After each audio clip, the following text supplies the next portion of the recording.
Shalom, selamat pagi Bapak, Ibu, Saudara terkasih dalam Tuhan Yesus Kristus. Apa kabar Bapak, Ibu, Saudara semua? Saya berdoa kiranya Tuhan senantiasa menyertai dan Bapak, Ibu semua dalam keadaan sehat dan tanpa kekurangan apapun. Dan saya percaya juga jikalau apapun yang dialami pada hari ini, kita percaya bahwa tidak lepas dari rencana Tuhan di dalam mendisiplin kita, di dalam mendewasakan kita untuk terus bertumbuh di dalam Tuhan. Bapak Ibu Saudara kasih dalam Tuhan Yesus Kristus, pada pagi hari ini saya ingin mengajak kita dalam sapaan gembala pada pagi hari ini untuk melihat satu tema yang sebenarnya relevansi kuat dalam kehidupan kita terkait dengan filosofi 5 jari. Jadi temanya adalah filosofi 5 jari. Lalu apa yang dapat kita pelajari dari tema yang ingin saya sampaikan pada pagi hari ini, dan apa yang mendasari mengapa hal ini perlu saya sampaikan kepada Bapak Ibu Saudara. Baik, sebelum kita akan melihat dulu satu ayat kebenaran firman Tuhan dalam Yehezkiel pasal yang ke-25 ayat 1 sampai ke-11. Dalam kitab Yehezkiel pasal yang ke-25 ayat 1 sampai yang ke-11 berbunyi demikian. Nubuatan-nubuatan melawan bangsa-bangsa. Nubuatan melawan Bani Amon. Ayat 1. Datanglah firman Tuhan kepadaku. Hai anak-anak manusia, tunjukkanlah mukamu kepada Bani Amon dan berbuatlah melawan mereka. Katakan kepada Bani Amon, dengarlah firman Tuhan Allah. Beginilah firman Tuhan Allah. Oleh karena engkau menyerukan syukur mengenai tempat kudusku, waktu kekudusannya dilanggar, dan mengenai tanah Israel waktu itu dijadikan sunyi sepi, dan mengenai kaum Yehuda waktu mereka harus pergi ke dalam pembuangan. Oleh sebab itu, sungguh aku menyerahkan engkau kepada orang dari sebelah timur menjadi miliknya. Mereka akan mendirikan perkemahannya padamu dan membangun tempat kediamannya. Mereka akan memakan buah-buahanmu dan meminum susu ternakmu. Aku akan membuat Raba menjadi padang rumput untuk unta, dan kota-kota Bani Amon menjadi tempat kambing domba. Dan kamu akan mengetahui bahwa akulah Tuhan. Sebab beginilah firman Tuhan Allah. Oleh karena engkau bertepuk tangan dan mengentakkan kakimu ke tanah, dan bergembira dalam hatimu atas kecelakaan tanah Israel. Oleh sebab itu, sungguh aku akan mengancungkan tanganku melawan engkau, dan menyerahkan engkau menjadi jarahan bagi suku-suku bangsa, dan melenyapkan engkau dari tengah-tengah bangsa, dan membinasakan engkau dari negeri-negeri. Aku akan memusnahkan engkau. Dengan demikian, engkau akan mengetahui bahwa akulah Tuhan. Beginilah firman Tuhan Allah. Oleh karena Moab berkata, sungguh kaum Yehuda adalah sama dengan semua bangsa lain. Oleh sebab itu, sungguh aku akan membiarkan dataran tinggi Moab terbuka dengan runtuhan kota-kotanya. Ya, kota-kotanya tanpa terkecuali, yaitu keperamaian negeri itu, Bet Yesimot, Baal Meon, dan Kiryataim. Aku akan menyerahkan dia bersama Bani Amon kepada orang dari sebelah timur menjadi miliknya, supaya Bani Amon jangan diingat-ingat lagi di antara bangsa-bangsa. Ayat 11. Aku akan menjatuhkan hukuman kepada Moab, dan mereka akan mengetahui bahwa akulah Tuhan. Demikian pembacaan firman Tuhan pagi hari ini, dan selanjutnya kita akan berdoa mohon pimpinan Tuhan untuk kita memahami apa yang Tuhan ingin sampaikan kepada kita pada pagi hari ini. Mari kita bersatu dalam doa. Bapa di dalam surga, kami bersyukur Tuhan jika pada kesempatan pagi hari ini Tuhan masih perkenankan kami untuk menikmati setiap anugerah-Mu. Tuhan masih perkenankan kami untuk menikmati napas hidup kami ya Bapa. Bahkan Tuhan perkenankan kami untuk melakukan segala tugas atau jawab kami. Dan kiranya Tuhan pada pagi hari ini dalam doa dan ucapan syukur kami mau datang kepada Tuhan dan merendahkan diri kami. Dan khusus untuk kami mendengarkan kebenaran firman-Mu yang menjadi landasan dan kekuatan bagi kami. Berkatilah kiranya firman pagi hari ini, dan biarlah hati kami, telinga kami sendengkan untuk mendengarkan firman-Mu ya Bapa, sehingga kami semakin hari semakin bertumbuh dalam Tuhan dan semakin menikmati anugerah yang Tuhan nyatakan bagi kami. Terpujilah Engkau ya Tuhan, kami syukur dan kami berdoa. Siap untuk mendengarkan kebenaran firman. Di dalam nama Tuhan Yesus kami berdoa. Amin. Dan sesuai dengan tema yang saya katakan tadi adalah filosofi 5 jari. Saudara, kita akan melihat apa yang Allah ingin katakan lewat bacaan tadi dengan tema yang kita bahas pada kesempatan pagi hari ini. Bani Amon dan Moab itu merupakan keturunan Lot, saudara. Sayangnya mereka juga adalah bangsa yang hidup dengan tidak mengenal Allah.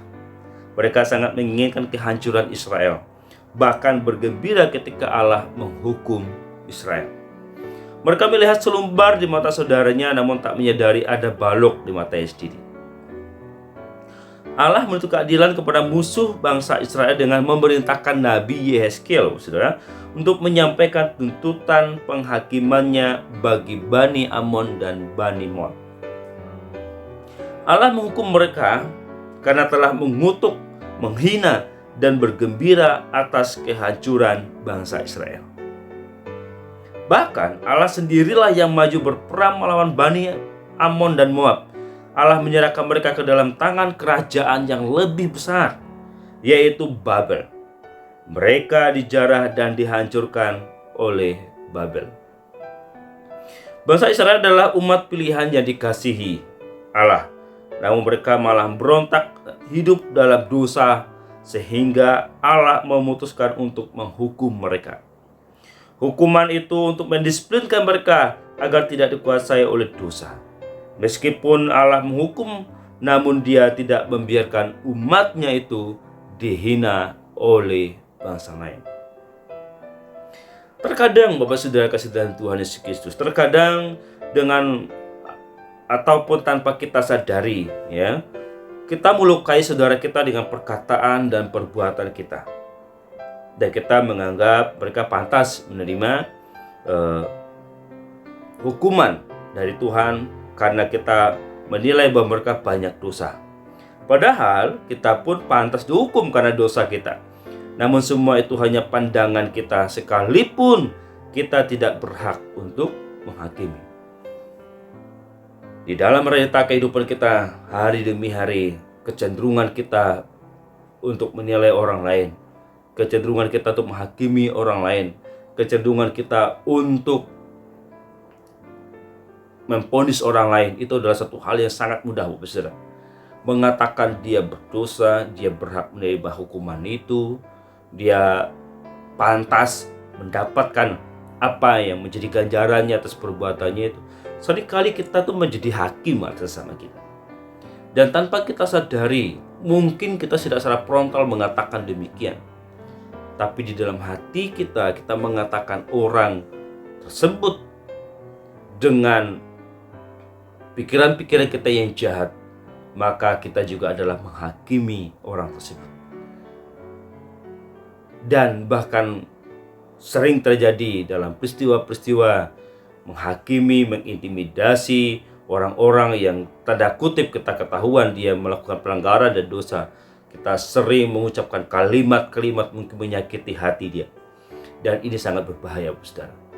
Kalau kita berkata, kita menghakimi orang lain, atau dengan mungkin kita memukul orang lain, mungkin adalah hal yang akan sangat mudah untuk dilupakan. Mungkin sakitnya bisa hilang. Tapi dengan perkataan, kita menghina, kita mengolok-olok orang lain, bahkan yang lebih parah kita melakukan satu perkataan-perkataan yang sangat menyakitkan hati sesama kita. Dan itu adalah penghakiman yang kita berikan kepada orang lain. Lalu apa yang ingin dikatakan oleh firman Tuhan pada pagi hari ini terkait dengan filosofi 5 jari yang saya ingin sampaikan kepada Bapak Ibu Saudara dan saya juga pada pagi hari ini? Tahukah bahwa filosofi 5 jari itu adalah coba menunjukkan orang lain. Satu jari menunjuk-nunjuk, maka ada 3 jari lainnya yang mengarahkan kepada kita. Maaf kalau agak kurang sopan, ya. Jadi seringkali kita menunjuk-nunjuk orang lain, pada lupa bahwa beberapa jari, 4 jari, 3 jari itu mengarah kepada kita. Dan yang menunjukkan bahwa apa? Kita seringkali menghakimi orang lain dengan pandangan-pandangan kita yang menurut kita benar. Umumnya kita mudah, saudara, untuk menunjukkan orang lain, tapi tidak mau mengakui kesalahan sendiri. Mari introspeksi diri. Mungkin kita belum hidup benar di hadapan Tuhan. Janganlah kita bersuka karena duka atau hukuman yang dialami oleh saudara-saudara kita. Jangan buru-buru untuk menunjuk orang lain dengan jari telunjuk kita. Akan tetapi berlakulah bijaksana pada saat menyelami pergumulan yang dialami oleh orang lain. Ini yang harus kita lakukan sebagai orang-orang yang mengenal Tuhan. Yang harus kita lakukan sebagai orang-orang mengenal Tuhan adalah bagaimana kita menyelami, turut merasakan apa yang dirasakan oleh saudara-saudara kita. Entah itu memang Tuhan sengaja menghukum dia ataupun tidak. Entah ataupun memang Tuhan sengaja memperlakukan dia dengan cara demikian. Kita sebagai orang yang percaya kepada Tuhan, orang yang memiliki kasih Kristus, orang yang hidup di dalam kebenaran firman Tuhan, saya katakan berhenti untuk menghakimi orang lain. Berhenti untuk kita mengintimidasi orang lain. Berhenti untuk kita mengatakan aku lebih baik dan kamu tidak baik. Jadi kecenderungan kita di dalam pelayanan, di dalam gereja, ada orang yang tampil melebihi, seolah-olah dia yang paling jauh lebih hebat daripada orang lain, dan yang lainnya di bawah dia. Atau di dalam pelayanan-pelayanan yang praktis seperti dalam ibadah minggu, ataupun di dalam kita mengunjungi satu dengan yang lain, kita melihat keadaannya yang kurang beruntung, seperti kita mengatakan, wah hidupmu lebih parah, gitu ya. Sebab itu, Bapak besar kasih dalam Tuhan Yesus Kristus, pada kesempatan pada pagi hari, saya ingin mengajak kita untuk menyadari dengan filosofi 5 jari ini, kita sadar bahwa kita sesungguhnya juga adalah manusia yang sangat hina di hadapan Tuhan, yang tidak ada apa-apanya. Sebab itu, marilah kita bersama-sama untuk merenungkan kembali kebenaran firman Tuhan ini, menanggapi kembali firman Tuhan ini dengan hidup seturut kehendak Tuhan. Mari kita ingat filosofi 5 jari ini, karena dengan demikian kita sadar bahwa kita juga tidak ada apa-apanya. Mari kita bersama-sama bergandengan tangan, kita saling mengasihi satu dengan yang lain, saling memperhatikan dan bukan hanya menghakimi. Oleh sebab itu, Bapak besar kasih dalam Tuhan Yesus Kristus, mari kita bersatu di dalam doa untuk kebenaran firman Tuhan pada pagi hari ini. Mari kita bersyukur di dalam doa. Bapa dalam surga, kami bersyukur untuk kebenaran firman pagi hari ini yang terus mengingatkan kami dan menyadarkan kami bahwa sesungguhnya kami tidak ada apa-apanya di hadapan Tuhan. Oleh sebab itu, Bapa dalam surga, kiranya kasih-Mu yang ada dalam diri kami untuk kami saling berempati dan mengasihi satu yang lain, dan kami dijauhi dari sifat untuk menghakimi, untuk menganggap diri jauh lebih penting pada orang lain. Tapi biarlah ya Bapa, benar firman Tuhan hari ini, jikalau ada juga di antara setiap kami yang memiliki pikiran-pikiran yang demikian, kita jauhkanlah ya Bapa pada hari ini, supaya kami menjadi saksi-saksi Kristus, bahkan kami menjadi berkat bagi orang lain. Terpujilah Engkau ya Bapa di surga, kiranya Tuhan yang senantiasa menolong, memberkati setiap anak-anak Tuhan dimanapun mereka pada hari ini, yang sedang bekerja dalam perjalanan, dan apapun bentuk pekerjaan mereka, kiranya Tuhan Engkau memberkati mereka ya Bapa. Kiranya kasih dan anugerah-Mu dari Allah Bapa Pisto langit dan bumi senantiasa menyertai kami mulai hari ini dan sampai selama-lamanya. Dalam nama Tuhan Yesus kami berdoa dan mengucap syukur. Amin.